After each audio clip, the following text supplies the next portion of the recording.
Olá, amigos.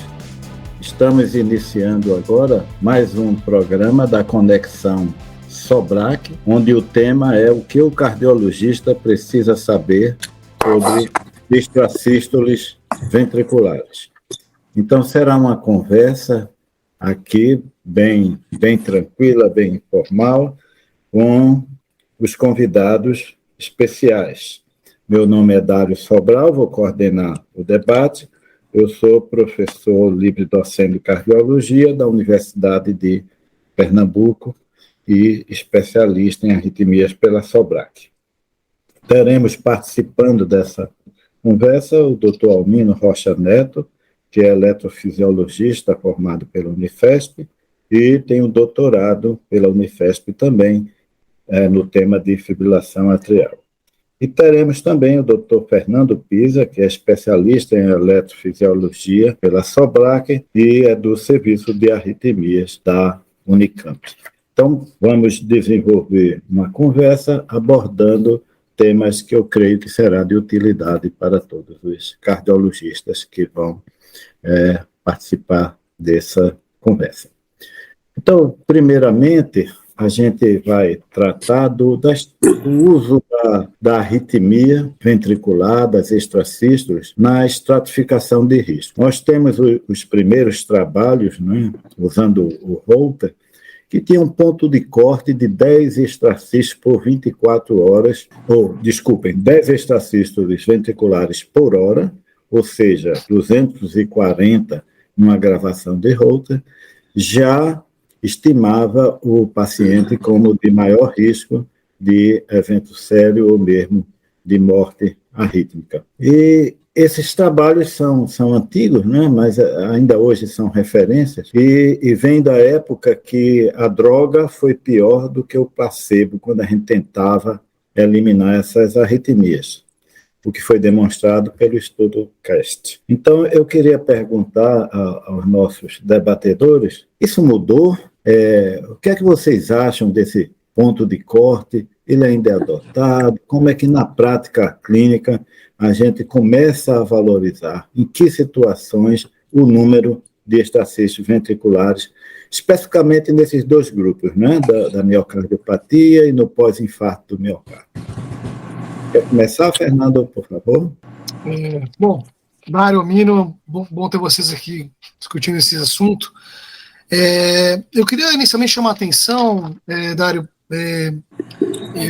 a gente utiliza a quantidade de extrasístoles como um fator de risco, né?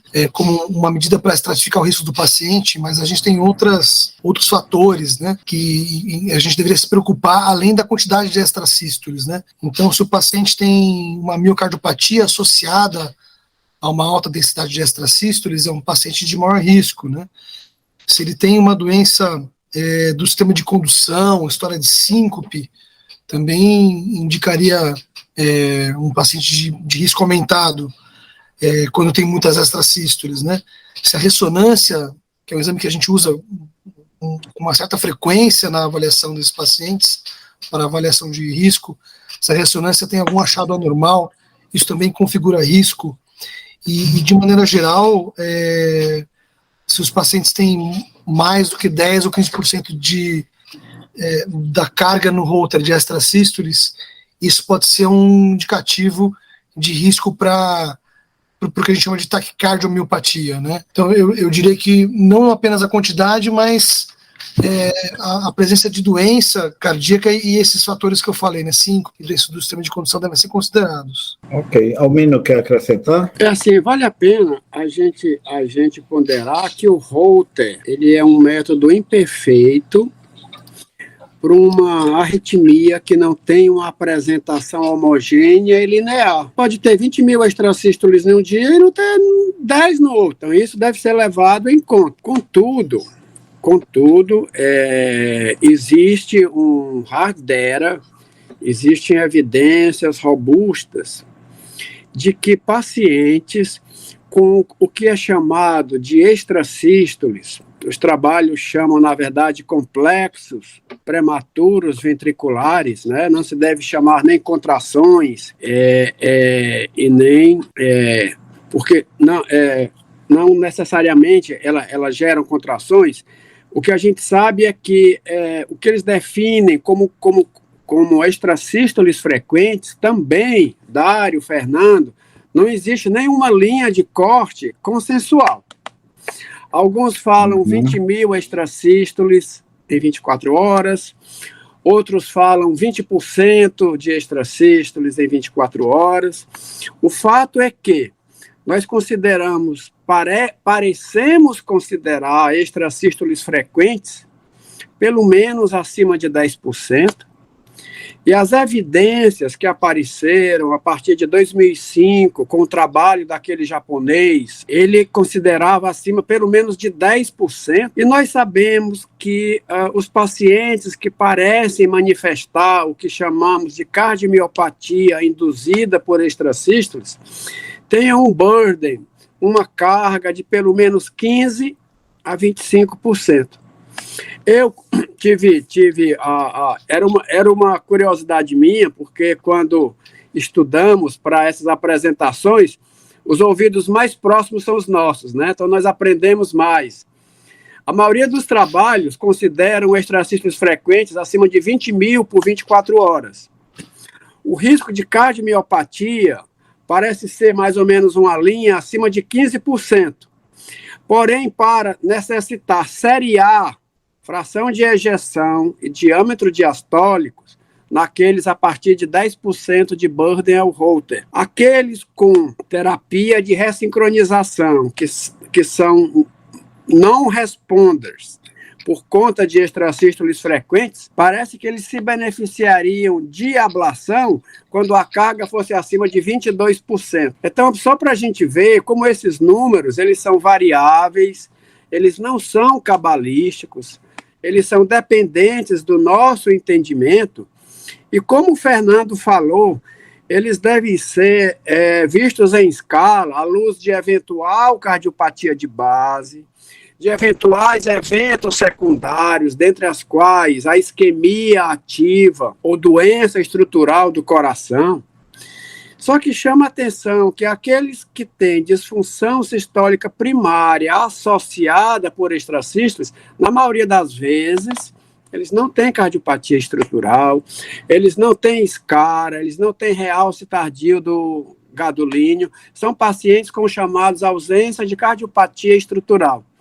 Nesses pacientes mais, ou tão quanto o número de extrasístoles, deve ser valorizado a presença de sintomas. Ok. Você tocou num aspecto interessante, que é o Holter, né? Ele é um exame que ele não é linear, e você tem uma certa variabilidade, né, nas manifestações das extrasístoles em diferentes dias. Eu me lembro agora que há uns 15 dias atrás eu fiz um exame de Holter de um paciente que ele não teve nenhuma extrasístole isolada, e de repente surgiu uma taquicardia ventricular. Para ver como a coisa pode variar de paciente. Isso não é comum, né? 0 de extrasístole isolada, no meio do exame a taquicardia ventricular. Daí a gente vê que talvez 24 horas de monitorização Holter seja pouco, né? E a gente tem aprendido muita coisa com o Holter mais prolongado, de 7 dias. Outra questão que eu queria trazer, que eu acho que é interesse do cardiologista geral, ou de opinião do especialista, né? Estudos têm mostrado, pelo menos na cardiomiopatia dilatada, que com insuficiência cardíaca, né, quando você diminui ou elimina a arritmia ventricular, a função ventricular melhora. Então, você tem uma certa recuperação da função ventricular. E tem estudo demonstrando que essa melhora ocorreu em 80% dos pacientes. Então, o que eu queria ouvir de vocês, realmente a gente deve insistir mesmo nessa eliminação das extrasístoles? O que é que vocês fazem na prática? Posso começar? Fernando? Bom, eu acho que é importante para o clínico, né, para o cardiologista clínico, ele diferenciar sempre em 2 grupos. O primeiro grupo, aquele grupo de indivíduos que tem uma fração subnormal, né, em que você supõe que essa redução de fração seja decorrente de uma taquicardiomiopatia, seja decorrente de uma carga alta de arritmia. Então, nessa população que tem uma fração rebaixada, mas que você não encontra outra causa, né, isso pode ser uma cardiomiopatia induzida pela arritmia, né, esse é o nome, na verdade, do que a gente entre nós chama de taquicardiomiopatia, né, porque essa sístole não é bem uma taquicardia, né, então a gente não poderia usar o termo taquicardiomiopatia para ser bem rigoroso, mas diante de um paciente com uma disfunção sistólica de ventrículo esquerdo, que você não tem outra causa, ele tem uma carga alta de extrasístoles ventriculares, né, esse paciente ele precisa ser tratado. Então, a gente sempre tem que, diante de um paciente com extrasístoles, tentar diferenciar se tem doença cardíaca ou não. E, obviamente, procurar outras doenças, né, doença isquêmica, Chagas. Quando a gente faz ressonância, a gente procura doenças que são de difícil mapeamento através de outros métodos, né, como sarcoidose, amiloidose, displasia ritmogênica, miocardiopatia hipertrófica, né. Então, inclusive é uma dúvida frequente, né, a gente deveria fazer ressonância em todo paciente que tem um monte de extrasístole, né. Provavelmente não seria um exame que seria usado para todo mundo, né, a gente procura doenças específicas, né, e em geral o ecocardiograma resolve bem essa questão, né. Amino, quer comentar alguma coisa sobre isso? Você persegue a redução das extracístoles a todo custo?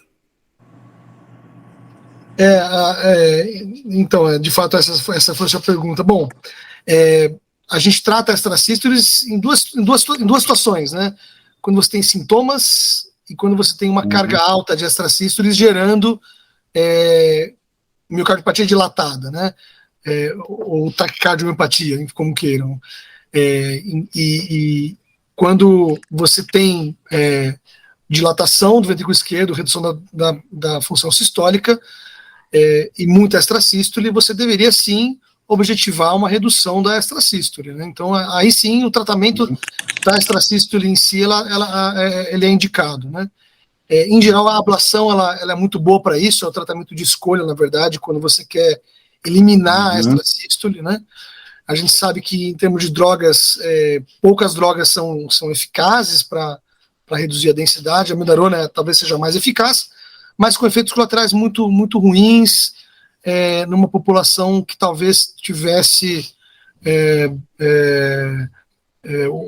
uma necessidade de uso mais prolongado do antiarrítmico, enfim. Então, a gente sabe que a ablação tem uma boa taxa de sucesso, especialmente em algumas formas de extrasístole, né? Aquelas originadas na via de saída do ventrículo direito, né? E, obviamente, quando você tem extrasístoles de mapeamento mais complexo, a ablação também se torna menos eficaz, né? Então, as extrasístoles de origem epicárdica, aquelas relacionadas ao sistema de condução, né, relacionadas ao músculo papilar, em geral são ablações mais complexas, que envolvem a punção arterial, ou acesso por via transeptal, e com uma taxa de sucesso um pouquinho menor, né? Mas Amino, quer complementar, Amino? Quero sim. É importante a gente falar para o cardio generalista. Muitas vezes a nossa visão é uma visão mais angular que a deles. As extrasístoles são arritmias ubíquas, universais no ser humano. Então a gente tem que ter muito cuidado com o que a gente fala. O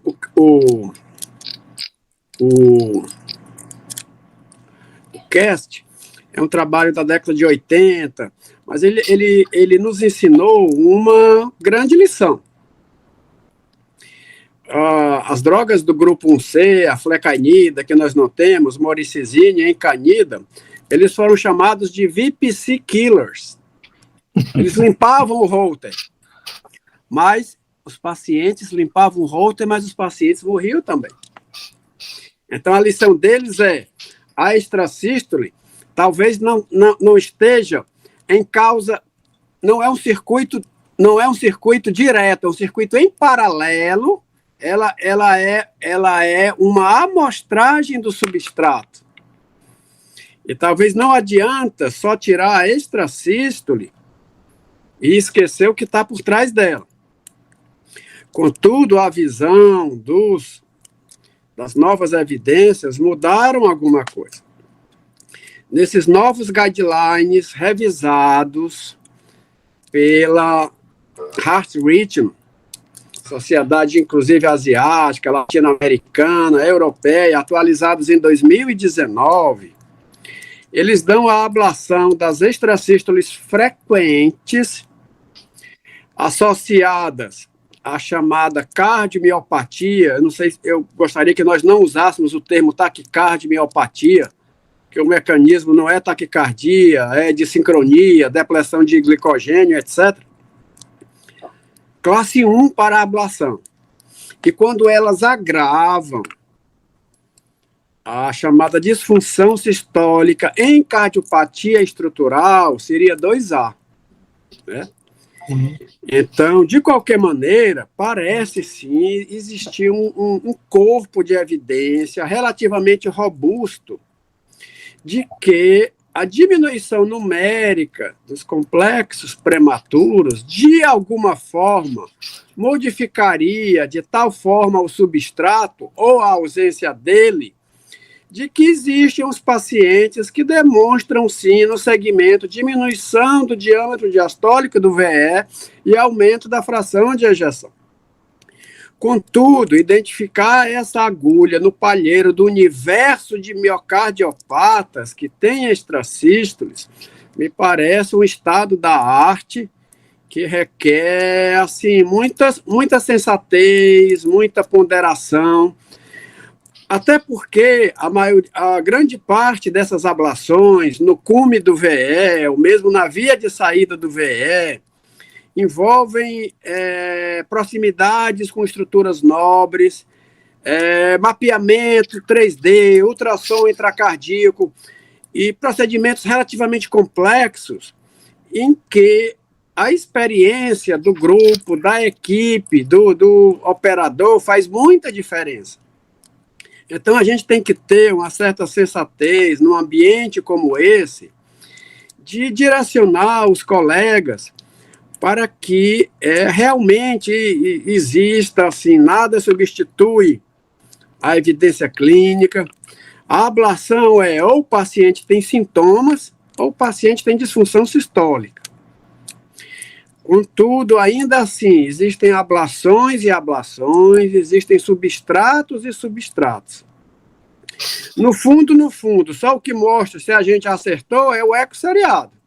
Se a fração de ejeção melhorar, o diâmetro diastólico cair, certamente as extrasístoles tinham algum papel nisso. Ok. Eu gostaria de fazer 2 comentários em cima do que foi falado. Primeiro, sobre o CAST, né, que a Albino comentou muito apropriadamente, que as drogas diminuíram as extrasístoles e aumentaram a mortalidade. Eu acho que o CAST foi um estudo muito importante para lembrar a gente que apenas reduzir a arritmia não é suficiente. Embora hoje a gente vê que o CAST foi feito utilizando drogas muito ruins, que provavelmente a gente não teria um resultado ruim se usasse outras drogas que a gente dispõe hoje em dia. A gente aprendeu isso, né, com o passar dos anos. Mas ficou a lição de que eliminar a arritmia não é tudo, né? E o outro comentário que eu queria fazer é sobre esse ponto de corte que a gente tem que estar ter um pensamento de bom senso ao não adotar apenas um critério numérico, né? 20 mil extrasístoles, 20% das extrasístoles, e sim a gente tem que estar associado com outros métodos de avaliação da função ventricular. Então, eu tenho uma pergunta assim, de pessoas normais, né? Aquela que todos os exames deram normais. Quando é que a gente acha que deve intervir nessas pessoas, ou a gente não deve intervir e ficar só acompanhando? Eu tenho alguns pacientes jovens com 26%, 30% de arritmia ventricular, mas todos os exames, inclusive ressonância, normais. O que é que vocês sugerem a mais nesses pacientes? Começar por Fernando. Bom, Eu diria que o sintoma aí seria o principal divisor de águas, né? Se eu deveria tratá-lo ou não. E aí, para pacientes com sintomas, a droga de escolha são os beta-bloqueadores, né? Mas é importante a gente... existe uma grande confusão quando as pessoas olham a extrasístole, existe um certo desespero, né? O que significa essa extrasístole ventricular no paciente, né? E essa preocupação ela não é à toa, né?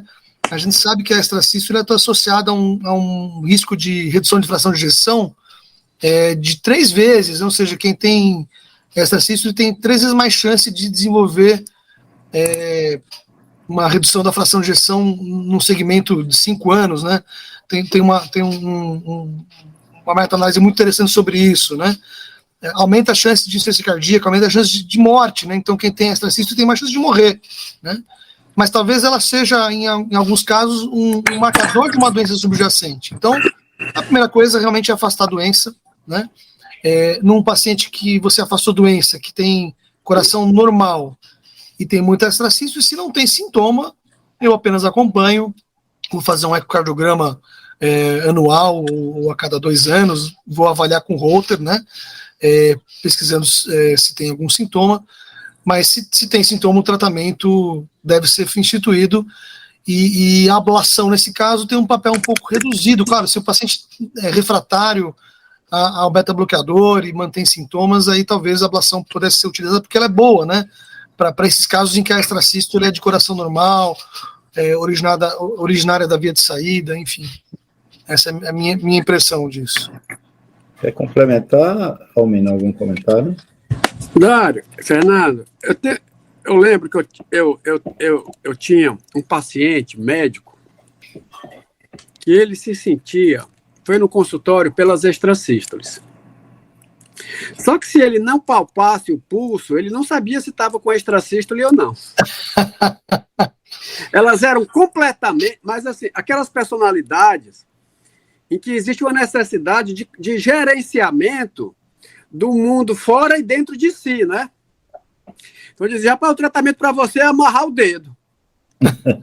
Porque se ele não palpasse, ele não sabia. Mas ele palpava. Então, assim, eu tenho no consultório, tenho no Instagram, devido ao Instagram, entrei em... Pra você ter ideia, tem vários grupos. Eu sou extrasistólica, extracista, o que é que eu... Existem vários grupos de zap de extrasistólica. E eu sou daqueles, assim, eu gosto de consultório. Para mim, o primeiro tratamento da extrasístole é o chamado neurocognitivo. Só conversa. Eu digo assim, ela é um cão que late, mas ele é banguelo, ele nunca te morde. É uma visita que chega no teu condomínio sem avisar, mas nunca vai te fazer mal, ela só é chata. Quando ela vier, cumprimente as suas amiguinhas, faça as pazes com o inimigo. Oi, amiguinha, vocês estão? Eita, hoje vocês estão chatas. Eita, hoje vocês estão que estão. Continue o que você está fazendo. Daqui a 5 minutos elas foram embora e você não morreu. Pronto. Ah, doutor Almino, eu não vou ter o treco? Não vai ter treco. Doutor Almino, eu não vou morrer? Vai não. E depois daquela paradinha, o coração sempre volta, filha. O senhor jura que ele volta? Juro. Eu nunca vi um caso que o coração depois esqueceu de voltar depois. Então, esse é o tratamento que eu acho. Só que hoje, infelizmente, a nossa medicina, as pessoas não conversam mais com os pacientes, né? Sim. A primeira coisa é isso. Agora, segundo, claro, não podemos também ser negligentes. Até que ponto a gente vai começar a se preocupar com o assintomático, né? Parece que acima de 10% de extrasístoles, sem uma causa secundária, imputável, etc., já vale a pena esse paciente ser seguido com eco para ver se a queda dos parâmetros funcionais, né? Diâmetro diastólico, fração de ejeção, etc., eventualmente até uma ressonância. Ao que tem sido batido o martelo, é interessante que nessa atualização dos guidelines europeus, eles são bem taxativos. O paciente com extrasístole frequente, Alguns consideram mais que 10%, outros acima de 15%, outros acima de 20%, pelo menos acima de 10%, assintomático e sem disfunção de VE, não existe nenhuma indicação formal de se bulir, seja por catéter, seja mesmo por intervenção farmacológica. Eles citam beta-bloqueadores e propafenona, especialmente naquelas da via de saída do VD. Eu não sei como é que é, na via de saída do VD associada à cardiomiopatia arritmogênica, já que configuraria uma cardiopatia estrutural e o grupo 1C seria de risco. Contudo, numa experiência de muitos colegas, inclusive offline, parece que a propafenona em alguns subsets, em alguns subgrupos, parece ser bem razoável. É também dito os bloqueadores do cálcio, não de hidropiridínico, verapamil e o diotiazem da vida. E que, claro, a cornerstone são os beta-blocks. Contudo, vale a pena você dar isso para o paciente que não tem sintomas, nem disfunção? É interessante que nesse guidelines eles disseram que do comitê redator, 50% achou que devia intervir com a ablação, 50% achou que não deveria fazer nada. Isso, às vezes, assusta o paciente que chega no consultório. Eu me lembro que chegou no consultório uma paciente, gente, ela tinha uns 14 anos, eu acho importante trazer esses casos de vida real.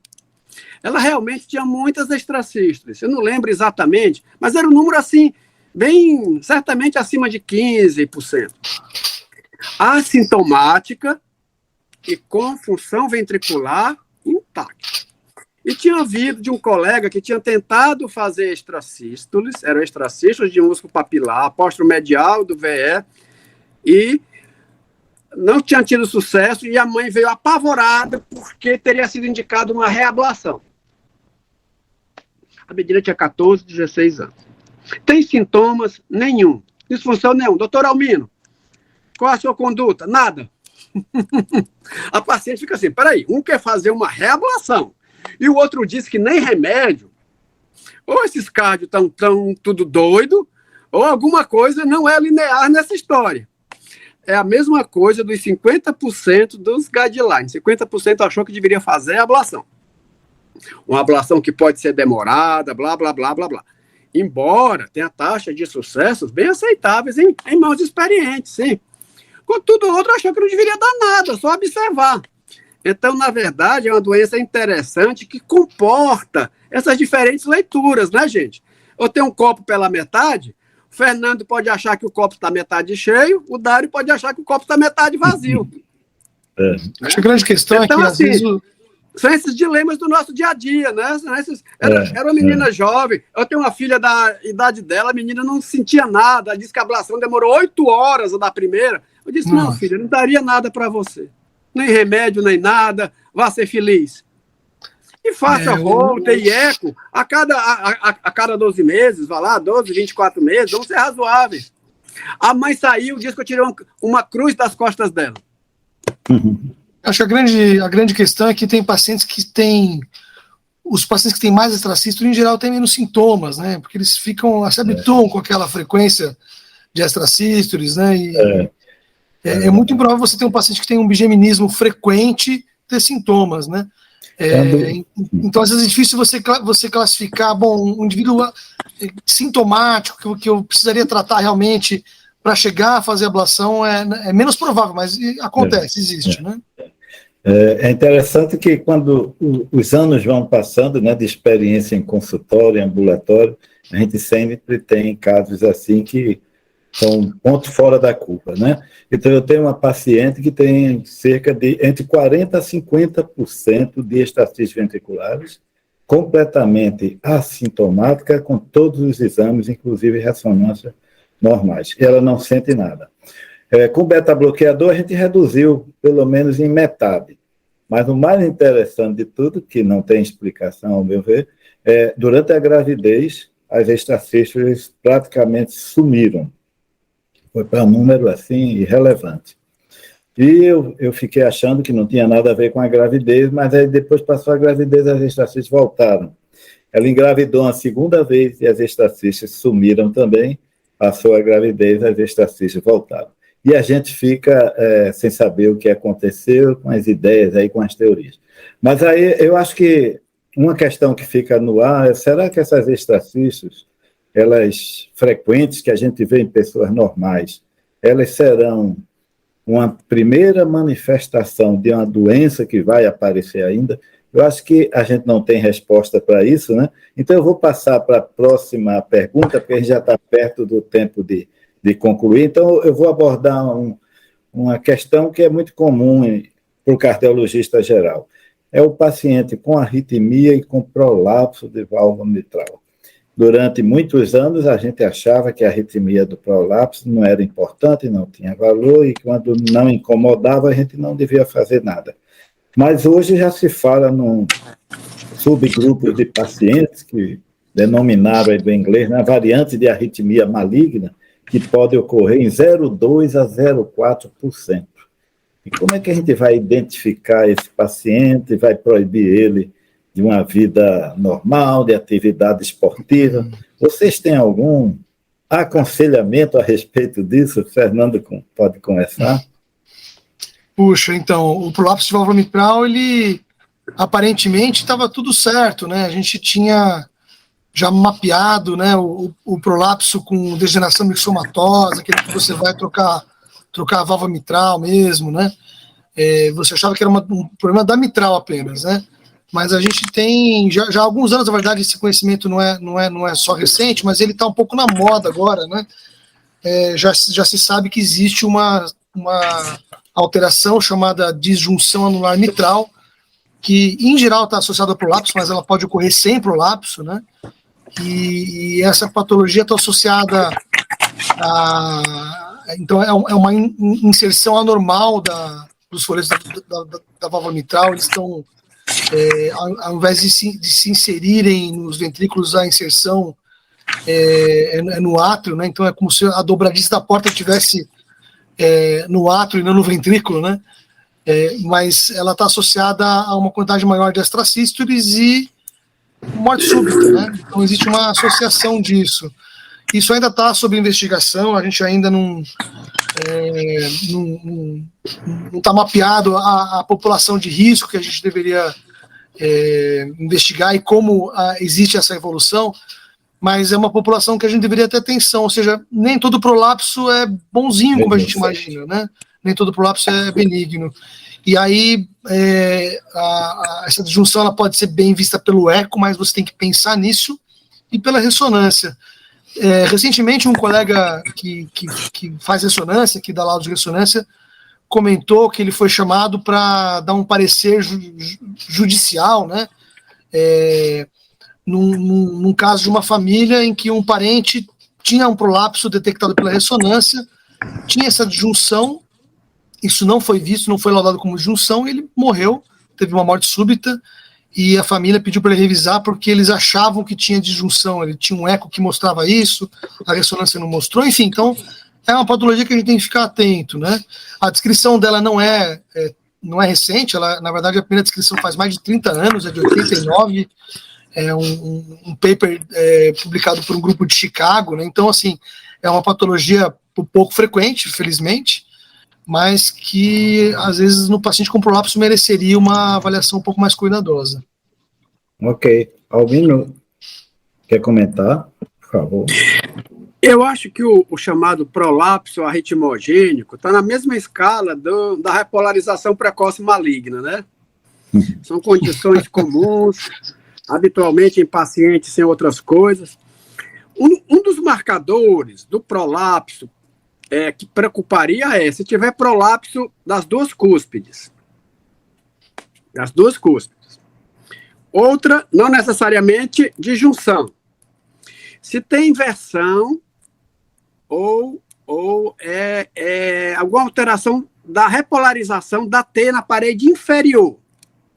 Especialmente se a ressonância, se o gadolínio mostrar enhancement ali. Se tiver escara na parede inferior ou posterior inferior do VE. Outra coisa seria a presença de arritmias complexas, não só extrasístoles, mas tripletos, TV não S, acopladas ou interpoladas, né? Então, seriam alguns critérios que já saem um pouco daquele prolapso que não tem mais nada. Outra coisa além de interpoladas, aquele QRS mais largo ou sugestivo de origem em músculo papilar. Aquele Rzinho inicial, em V1. E seriam, assim, algumas condições para a gente ficar um pouco mais atento, né? Mas eu acho que muita água vai passar por baixo dessa ponte ainda. A disjunção é uma coisa que está impactando nos próprios ecos.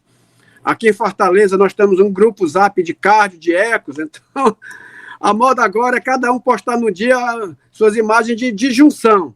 Que a disjunção do dia. Pacientes que antes passavam desapercebidos, né? Mas assim, cada um desses você vai chamar a família e alarmar e dizer, olha... Então, assim, isso a gente tem que respirar fundo, ter muita sensatez, né? Agora, certamente, são pacientes que a gente não vai fazer como antes e, nunca mais vem aqui. São pacientes que devem ser seguidos e a gente vai com jeitinho ali procurando mapear e ver o que é que a evolução nos mostra. Os próprios critérios... Eventualmente, assim, nós podemos ter, infelizmente, o eventual morredor. Essa é a triste notícia. Os próprios critérios do ECO, né, podem evoluir e mudar. Vocês estão lembrados que até poucos anos atrás você tinha prolapso em 10% da população.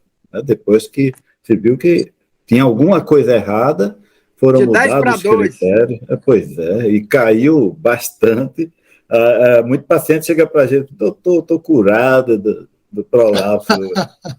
Porque tinha um eco anterior com o prolapso, fez outro depois e não mostrou mais prolapso, mas foram os critérios que mudaram. Então, algumas coisas... E lembrar que você pode ter disjunção sem prolapso também, sem prolapso, né? Exatamente. Pessoal, boa observação. Amigos, foi muito bom a conversa de hoje, eu acho que muito esclarecedora, mas a gente tem um tempo para cumprir, já estamos extrapolando um pouco, então vamos dar por encerrado esse podcast. Agradeço a participação de vocês, nossos amigos, especialistas, que eu acho que deram uma boa contribuição para aqueles que estão nos ouvindo. Muito obrigado e até o próximo evento. Tchau. Deus nos abençoe. Tchau. Obrigado. Tchau, tchau. Tchau.